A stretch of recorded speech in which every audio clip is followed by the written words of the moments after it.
लीजिए अडानी का टोटल कर्जे में 38% जो भारतीय बैंकों का है। क्या करूं, अगर हालात स्थिर है तो सरकार जो है वो निवेशकों की गारंटी लेना। प्रधानमंत्री मोदी जो आके सामने कह रहे हैं, कल खेल के ऊपर चर्चा कर रहे थे, अडानी के ऊपर चर्चा कर ले, अब की बार आ जाए मन की बात में अडानी को लेकर। पूरे देश को नहीं पता साल 2014 में जब प्रधानमंत्री नरेंद्र मोदी पहली बार प्रधानमंत्री बने तो अडानी की संपत्ति में कितना उछाल आया, पता है आपको? नहीं पता? आपको पता है अडानी के ऊपर टोटल कर्जा ही कितना है? मैं क्या बोल रहा हूँ आपसे, अडानी को आपको पता है कि अडानी के ऊपर कर्जा कितना है? गूगल सर्च करिए पहले, आपको पता है अडानी के ऊपर टोटल कर्जा कितना है? मैं आपको बताता हूँ, सुन लीजिए। SBI का बताइए ना आप। किसके? एक मिनट रुकिए, मैं आपको बताता हूँ LIC का कितना है कर्जा। अभी आपको बताता हूँ, मैं आपको बताता हूँ LIC का जो टोटल कर्जा जो है ना अडानी साहब के ऊपर। अरे स्क्रीनशॉट भी आप मारते क्योंकि आप घर से पढ़कर नहीं आते, हम घर से पढ़कर आते हैं, लिख कर लेके आते हैं। देख लीजिए हैंड राइटिंग में लिखा हुआ है पेन से। मैं अब आपको बताता हूँ, सुन लीजिए। अडानी साहब के ऊपर जो LIC का कर्जा है वो मैं आपको बता देता हूँ, एक्यूरेट डाटा दूंगा, सुन लीजिए एक्यूरेट डाटा दूंगा। अडानी साहब के ऊपर 30 अरब डॉलर का जो है टोटल कर्जा है, जिसमें 38% भारतीय बैंकों का है। अब सुन लीजिए, और इसके अलावा ऑल इंडिया बैंक एम्प्लॉइज ने जो है 2 साल पहले, ऑल इंडिया बैंक एसोसिएशन ने 2 साल पहले एक रिपोर्ट भी जारी करी थी, जिसमें ऑल इंडिया बैंक एसोसिएशन ने कहा था कि 1,47,000 करोड़ का चूना अब तक भारतीय बैंकों को ऐसे भगोड़े लगा चुके हैं। दूसरी बात आपने बोला कि LIC का, सुन 1% बता दीजिए ना, मैं क्या बोल रहा हूँ, 1% टोटल आप बता दीजिए कितना है? 1% आप बता दीजिए टोटल कितना है, मैं बता देता हूँ वरना आपको कोई डाटा नहीं है आपके पास। अभी मैं बताता हूँ, बकबक करते हैं आप। हाँ, अभी देता हूँ आपको डाटा भी और बकबक का जवाब भी आपकी। अभी रुक जाइए ना, अभी देता हूँ मैं आपको। इसी का कितना कर्जा ये देख लीजिए, पेन से हैंड राइटिंग में लिखा हुआ है 30,127 करोड़ रुपए का कर्जा अडानी साहब के ऊपर LIC का है। जो पत्रकार मुंह से भौंक रहे थे ना, डकर डकर करके अब सामने आ जाइए। जो आप बोल रहे हैं ना 1%, 30,127 करोड़ रुपए देने की औकात है आपकी? है मोदी जी की दलाली तो बहुत कर रहे थे, पूछ रहे थे, अब भौंकिए ना, अब मुंह से बंद हो गया बोलना। 30, सुन लीजिए दोबारा कान खोलकर, 30,127 करोड़ रुपए का कर्जा। कितना सुना आपने? जब बहरे हो गए कान से, सुन रहे हैं?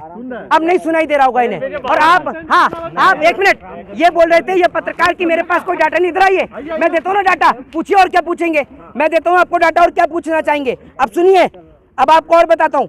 विजय माल्या 9,000 करोड़ रुपए इस देश से लेके भागा। नीरव मोदी कितना लेके भागा जरा बताना? 3,000।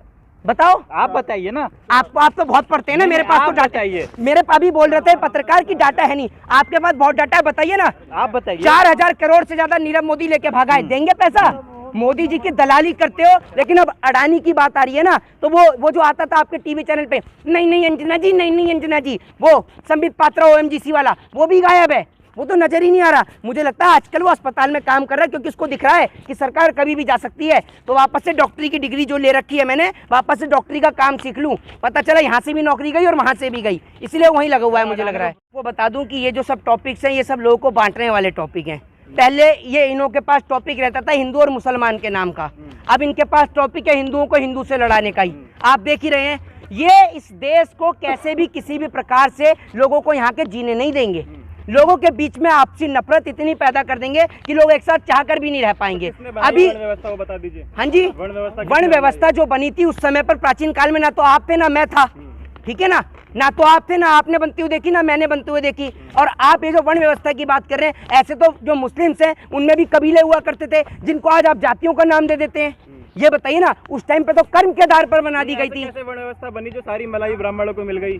किसने, कौन सी मलाई मिल गई? आप ये बताइए, आपने कितना पढ़ा, आप क्या जानते हैं इंडियन हिस्ट्री के बारे में? पढ़ा इंडियन हिस्ट्री को? बाबा साहब भीमराव अम्बेडकर की बात आप करते हैं, बाबा साहब भीमराव अम्बेडकर की वाइफ कौन थी बताइए ना। अरे सारी मलाई ब्राह्मणों, अरे सारी मलाई, आपके पास मलाई करते रहेंगे, जवाब भी दे करो किसी सवाल का, कभी पढ़ भी लिया करो, या आगे लगाने का जवाब है आपके पास है? बाबा साहब भीमराव अम्बेडकर को स्कूल के अंदर में, जब बाबा साहब भीमराव अम्बेडकर को पढ़ाने के लिए जो शिक्षक उनको साथ में बैठ के खाना खिलाते थे, वो कौन थे? जो पानी नहीं पीने देते थे। पानी नहीं पीने देते? कहाँ से पढ़ाए, कौन थे? अरे बताइए ना कौन थे? जीवनी में लिखा है। कौन सी जीवनी में लिखा है? बाबा साहब की जीवनी में लिखा है। बाबा साहब भीमराव अम्बेडकर को अम्बेडकर नाम किसने दिया? किसका नाम था अम्बेडकर? किसका नाम था? अरे बताइए ना क्या नाम था उनका? हैं? आप तो बहुत बोलते हैं, उनका नाम तो डॉक्टर भीमराव सतपाल, पढ़ लिया करिए।